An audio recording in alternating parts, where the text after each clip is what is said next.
नमस्कार साथियों, T4 teacher के यूट्यूब चैनल पर आप सभी का हार्दिक स्वागत है। आज के इस वीडियो में हम फिजिक्स से संबंधित 30 महत्वपूर्ण प्रश्नों को कवर करेंगे और यह हमारा 30 महत्वपूर्ण प्रश्नों से संबंधित सेकेंड पार्ट है। तो चलिए बिना किसी देरी के आज के इस वीडियो को शुरू करते हैं।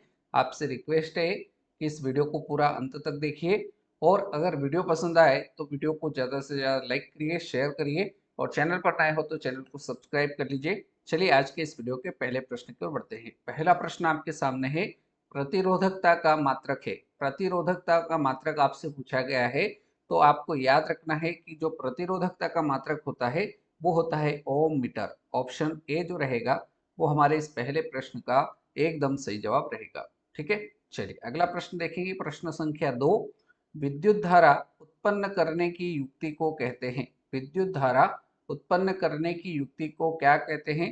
तो याद रखिएगा, विद्युत धारा उत्पन्न करने की युक्ति को कहा जाता है जनित्र। ऑप्शन सी जनित्र इस प्रश्न का सही जवाब रहेगा। प्रश्न संख्या 3, प्रश्न क्रमांक 3 दे रखा है, निकट दृष्टि दोष वाले व्यक्ति के चश्मे में कौन सा लेंस लगा होता है? जो व्यक्ति निकट दृष्टि दोष से पीड़ित होता है उस व्यक्ति के चश्मे में कौन सा लेंस लगा होता है? तो आपको याद रखना है कि निकट दृष्टि दोष के निवारण के लिए उस व्यक्ति के चश्मे में जो लेंस लगा होता है वो लगा हुआ होता है अवतल लेंस। ऑप्शन बी इस प्रश्न का सही जवाब रहेगा। अगला प्रश्न है प्रश्न संख्या 4, दीर्घ दृष्टि दोष वाले व्यक्ति के चश्मे में कौन सा लेंस लगा होता है? तो अगर आपसे पूछा जाए दीर्घ दृष्टि दोष वाले व्यक्ति के चश्मे में कौन सा लेंस लगेगा, तो यहाँ पर आपको याद रखना है उत्तल लेंस का इसमें प्रयोग किया जाता है। ऑप्शन सी जो रहेगा उत्तल लेंस इस प्रश्न संख्या 4 का सही जवाब रहेगा। ठीक है, चलिए आगे बढ़ेंगे प्रश्न संख्या 5 की ओर। प्रश्न संख्या 5 है, तेज प्रकाश में आंख की पुतली का आकार कैसा हो जाता है? तेज प्रकाश में जो आंख की पुतली होती है उसका आकार कैसा हो जाता है? तो आपने देखा होगा कि जब आप अचानक तेज धूप में खड़े हो जाते हैं तो आपके आंख की जो पुतली होती है उसका आकार कैसा हो जाता है? छोटा हो जाता है। ऑप्शन बी इस प्रश्न का एकदम करेक्ट आंसर रहेगा। क्लियर, आगे बढ़ेंगे प्रश्न संख्या 6 की ओर। दूरदृष्टि दोष वाली आंखें कौन सी वस्तुओं को साफ साफ देख सकती है? दूरदृष्टि दोष जिसमें होता है वो कौन सी वस्तुओं को साफ साफ देख सकती है? तो दूरदृष्टि दोष में व्यक्ति दूर की वस्तुओं को स्पष्ट देख सकता है लेकिन पास की वस्तुओं को स्पष्ट नहीं देख सकता है दूरदृष्टि दोष में। ये आपको याद रखना है। तो इस प्रश्न संख्या 6 का जो करेक्ट आंसर होगा वो option number c correct answer रहेगा। आगे बढ़ेंगे प्रश्न संख्या 7 की ओर। प्रश्न संख्या 7 है, मानव नेत्र में जो बिंदु प्रकाश के लिए बिल्कुल सुग्राही नहीं रहता है उसे क्या कहते हैं? तो मानव नेत्र में जो बिंदु प्रकाश के लिए बिल्कुल सुग्राही नहीं होता है उसे कहा जाता है अंध बिंदु। ऑप्शन बी जो रहेगा वो हमारे इस प्रश्न का बिल्कुल सही जवाब हो जाएगा। ठीक है, प्रश्न संख्या 8, मानव नेत्र में कौन सा लेंस होता है? मानव नेत्र जो होते हैं उसमें कौन सा लेंस होता है? तो याद रखिए मानव नेत्र जो होता है वो उत्तल लेंस की भांति कार्य करता है। ऑप्शन नंबर सी जो रहेगा वो हमारे 8वें प्रश्न का सही जवाब रहेगा। अगला प्रश्न है प्रश्न संख्या 9, सूर्य उदय और अस्त होते समय सूर्य कैसा दिखाई देता है? उदय और अस्त होते समय सूर्य का रंग कैसा दिखाई देता है? तो बहुत ही सिंपल प्रश्न है। सूर्य उदय और अस्त होते समय उसका जो रंग दिखाई देता है वो लाल रंग का दिखाई देता है। तो यहाँ पर विकल्प नंबर ए जो रहेगा वो हमारे 9वें प्रश्न का सही उत्तर रहेगा। क्लियर, चलिए प्रश्न संख्या 10 की ओर बढ़ते हैं। वास्तविक सूर्यास्त और आभासी सूर्यास्त के बीच लगभग कितने समय का अंतर होता है? महत्वपूर्ण प्रश्न है। वास्तविक सूर्यास्त और आभासी सूर्यास्त के बीच लगभग जो समय का अंतर होता है वो होता है 2 मिनट का। ऑप्शन ए जो रहेगा 2 मिनट हमारा सही उत्तर हो जाएगा। ठीक है, आगे बढ़ेंगे प्रश्न संख्या 11 की ओर। इंद्रधनुष किस प्रकार का स्पेक्ट्रम है? इंद्रधनुष जो है वो किस प्रकार के स्पेक्ट्रम का उदाहरण है? तो यहाँ पर आपको याद रखना है कि इंद्रधनुष जो है वो प्राकृतिक स्पेक्ट्रम है। ऑप्शन ए जो रहेगा वो हमारे इस प्रश्न संख्या 11 का सही जवाब ऑप्शन ए रहेगा। अगला प्रश्न है प्रश्न संख्या 12, अत्यधिक ऊंचाई पर आकाश में वायुयान से सफर करने पर आकाश का रंग कैसा दिखता है? अत्यधिक ऊंचाई पर आकाश में वायुयान से सफर करने पर जो आकाश का रंग दिखाई देता है वो दिखाई देता है काला। ऑप्शन बी जो रहेगा वो इस प्रश्न का सही उत्तर रहेगा। क्लियर। प्रश्न संख्या 13 देखिए, किसी वस्तु का प्रतिबिंब आंख के जिस भाग पर पड़ता है, किसी भी वस्तु का प्रतिबिंब आंख के जिस भाग पर पड़ता है वह कौन सा भाग है, तो वह है रेटिना। ऑप्शन बी जो रहेगा वो इस प्रश्न का एकदम सही उत्तर हो जाएगा। क्लियर।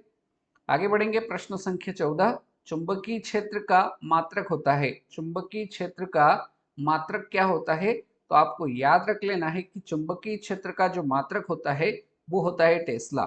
चुंबकीय क्षेत्र का मात्रक क्या होता है, टेस्ला होता है। विकल्प बी जो रहेगा वो इस प्रश्न संख्या 14 का सही जवाब हो जाएगा। ठीक है। अगला प्रश्न देखिए, प्रश्न संख्या 15, डायनेमो से किस प्रकार की धारा प्राप्त होती है। जो डायनेमो होता है उससे किस प्रकार की धारा प्राप्त होती है, तो डायनेमो से जो धारा प्राप्त होती है वो दिष्ट धारा प्राप्त होती है। विकल्प ए दिष्ट धारा इस प्रश्न का 110% सही उत्तर हो जाएगा। क्लियर। चलिए अगला प्रश्न देखेंगे। प्रश्न संख्या 16, व्यावसायिक मोटरों में किस प्रकार के चुंबक का उपयोग होता है। व्यावसायिक मोटरों में जो चुंबक का उपयोग होता है वो होता है विद्युत चुंबक का प्रयोग होता है। तो इस प्रश्न का सही उत्तर जो होगा वो विकल्प सी के साथ रहेगा। अगला प्रश्न आपके सामने है। प्रश्न संख्या 17, मानव के वे दो महत्वपूर्ण भाग या अंग कौन से हैं जिनमें चुंबकीय क्षेत्र का उत्पन्न होना अनिवार्य है। मानव के शरीर में ऐसे दो महत्वपूर्ण अंग या भाग कौन से हैं जिनमें चुंबकीय क्षेत्र का उत्पन्न होना अनिवार्य है, तो पहला अंग तो है हृदय और दूसरा अंग है मस्तिष्क। इन दोनों अंगों में चुंबकीय क्षेत्र का उत्पन्न होना अनिवार्य है। तो इस प्रकार से इस प्रश्न का जो करेक्ट आंसर होगा वो विकल्प सी हृदय तथा मस्तिष्क हमारा सही उत्तर हो जाएगा। ठीक है। आगे बढ़ेंगे। प्रश्न संख्या 18 की ओर, विद्युत चुंबक बनाने के लिए प्रायः किस प्रकार के छड़ का उपयोग होता है। विद्युत चुंबक बनाने के लिए प्रायः किस पदार्थ के छड़ का उपयोग होता है, तो इसके लिए नरम लोहे का प्रयोग किया जाता है। तो यहाँ पर इस प्रश्न का जो सही उत्तर होगा वो ऑप्शन बी इस प्रश्न का सही आंसर रहेगा। आगे देखेंगे। प्रश्न संख्या 19, विद्युत चुंबकीय प्रेरण की खोज किसने की थी। विद्युत चुंबकीय प्रेरण की जो खोज की थी वो की थी फेराडे ने। तो यहाँ पर इस प्रश्न का राइट आंसर आपका विकल्प सी करेक्ट आंसर हो जाएगा।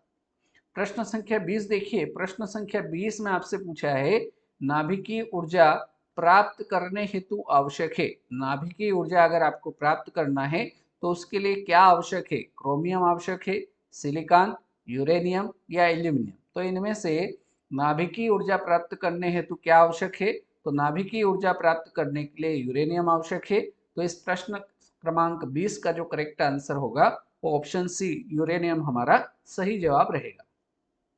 चलिए प्रश्न 21 देखिए, शारीरिक कार्यों को करने के लिए किस प्रकार की ऊर्जा का उपयोग किया जाता है। शारीरिक कार्यों को करने के लिए किस प्रकार की ऊर्जा का उपयोग किया जाता है, तो आपको याद रखना है शारीरिक कार्यों को करने के लिए किस प्रकार की ऊर्जा का उपयोग किया जाता है, तो पेशीय ऊर्जा का उपयोग किया जाता है। विकल्प सी जो रहेगा पेशीय ऊर्जा हमारा सही जवाब इस प्रश्न का हो जाएगा। ठीक है। चलिए आगे बढ़ेंगे। प्रश्न संख्या 22 की ओर। प्रश्न संख्या 22 में हमें दे रखा है, ऊर्जा के सभी रूप में अंततः स्रोत किसे माना जाता है। ऊर्जा के जितने भी रूप है उसमें अंततः स्रोत किसे माना जाता है, तो अंततः स्रोत माना जाता है सूर्य को। ऑप्शन डी सूर्य हमारे इस प्रश्न संख्या 22 का सही जवाब रहेगा। प्रश्न संख्या 23 देखिए, इनमें से कौन नवीकरणीय ऊर्जा है। इनमें से आपको बताना है चार विकल्प में नवीकरणीय ऊर्जा स्रोत का उदाहरण कौन सा है। पहला है कोयला, तो आपको कोयले से संबंधित बता दूं कि अनवीकरणीय ऊर्जा स्रोत है। सी है प्राकृतिक गैस, तो यह भी अनवीकरणीय ऊर्जा स्रोत है। पेट्रोल, यह भी आपका अनवीकरणीय ऊर्जा स्रोत है। लेकिन विकल्प बी में जो दे रखा है सौर ऊर्जा, तो यह कौन से ऊर्जा स्रोत का उदाहरण है, तो यह नवीकरणीय ऊर्जा स्रोत का उदाहरण है। तो यहाँ पर इस प्रकार से ऑप्शन बी सौर ऊर्जा हमारा सही उत्तर रहेगा। चलिए आगे बढ़ेंगे। प्रश्न संख्या 24 की ओर। पृथ्वी पर ऊर्जा का सबसे विशाल स्रोत है, तो पृथ्वी पर ऊर्जा का सबसे विशाल सबसे बड़ा जो स्रोत है वो कौन सा है? सभी को पता है सूर्य जो है वो पृथ्वी पर ऊर्जा का सबसे विशाल स्रोत है। तो इस प्रश्न 24 का जो करेक्ट आंसर होगा वो ऑप्शन ए सूर्य हमारा सही जवाब रहेगा। अगला प्रश्न देखें, प्रश्न संख्या 25। डेनमार्क को कहा जाता है, डेनमार्क को क्या कहते हैं? उद्योगों का देश नहीं कहते हैं, जल विद्युत का देश नहीं कहते हैं, डेनमार्क को कहा जाता है पवनों का देश। ऑप्शन सी इस प्रश्न संख्या 25 का सही जवाब रहेगा। आगे बढ़ेंगे प्रश्न संख्या 26 की ओर। प्रश्न संख्या 26 में हमें दे रखा है सौर सेल बनाने के लिए किस धातु का उपयोग किया जाता है? जो सौर सेल बनाए जाते हैं उसके लिए किस धातु का प्रयोग किया जाता है, ये आपसे पूछा जा रहा है। तो सौर सेल बनाने के लिए जो धातु का प्रयोग किया जाता है वो किया जाता है सिलिकॉन का। ऑप्शन बी जो रहेगा वो हमारे इस प्रश्न का बिल्कुल सही उत्तर हो जाएगा। ठीक है, आगे बढ़ा जाए। चलिए आगे बढ़ते हैं प्रश्न संख्या 27 की ओर। प्रश्न संख्या 27 में हमको बताना है कि सौर सेल सौर ऊर्जा को किस ऊर्जा में रूपांतरित करते हैं? सौर सेल सौर ऊर्जा को किस ऊर्जा में रूपांतरित करते हैं? तो सौर सेल याद रखिए सौर ऊर्जा को विद्युत ऊर्जा में रूपांतरित करते हैं। विकल्प ए जो रहेगा वो हमारे इस प्रश्न का करेक्ट आंसर हो जाएगा। ठीक है, चलिए अगला प्रश्न देखेंगे, प्रश्न संख्या 28। निम्न में से किसका उपयोग खाना बनाने वाले ईंधन के रूप में नहीं किया जाता है? प्रश्न को ध्यान से पढ़ेंगे। किसका उपयोग खाना बनाने वाले ईंधन के रूप में नहीं किया जा सकता है? ये पूछा है। एलपीजी इसका प्रयोग ईंधन के रूप में कर सकते हैं खाना बनाने के लिए। बायोगैस का उपयोग भी ईंधन के रूप में कर सकते हैं खाना बनाने के लिए। कोयले का भी कर सकते हैं। लेकिन जो सीएनजी है, संपीड़ित प्राकृतिक गैस, इसका उपयोग खाना बनाने वाले ईंधन के रूप में नहीं किया जाता है।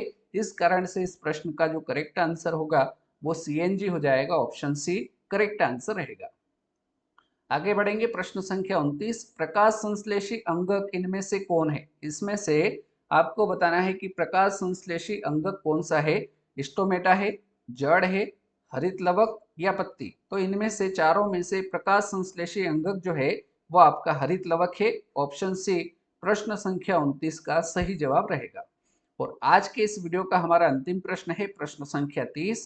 कार्य का मात्रक आपसे पूछा गया है। कार्य का मात्रक क्या होता है? तो आपको याद रखना है कि जो कार्य है उसका मात्रक होता है जूल। तो इस प्रकार से अंतिम प्रश्न प्रश्न संख्या 30, इसका करेक्ट आंसर हो जाएगा ऑप्शन बी, जूल हमारा सही उत्तर रहेगा। तो साथियों इस प्रकार से आज के इस वीडियो में हमने फिजिक्स से संबंधित 30 महत्वपूर्ण प्रश्नों को कवर किया और यह हमारा पार्ट नंबर 2 था। यदि आपने पार्ट फर्स्ट नहीं देखा है तो उसकी लिंक वीडियो के डिस्क्रिप्शन में मिल जाएगी। इस प्रकार से आज के इस वीडियो में हमने जो 30 प्रश्न दिए वो आपको अच्छे तरीके से समझ में आ गए होंगे। उम्मीद करता हूँ वीडियो अच्छा लगा होगा। वीडियो अगर अच्छा लगा हो तो वीडियो को ज़्यादा से ज़्यादा लाइक करिए, शेयर कर दीजिए अपने सभी साथियों तक, और चैनल पर नए हो तो चैनल को सब्सक्राइब कर लीजिए ताकि ऐसे नए वीडियो आपको मिल सके। तो आज के इस वीडियो में फिलहाल इतना ही। अगले वीडियो में फिर मुलाकात करते हैं नए प्रश्नों के साथ। तब तक के लिए जय हिंद, जय भारत, धन्यवाद।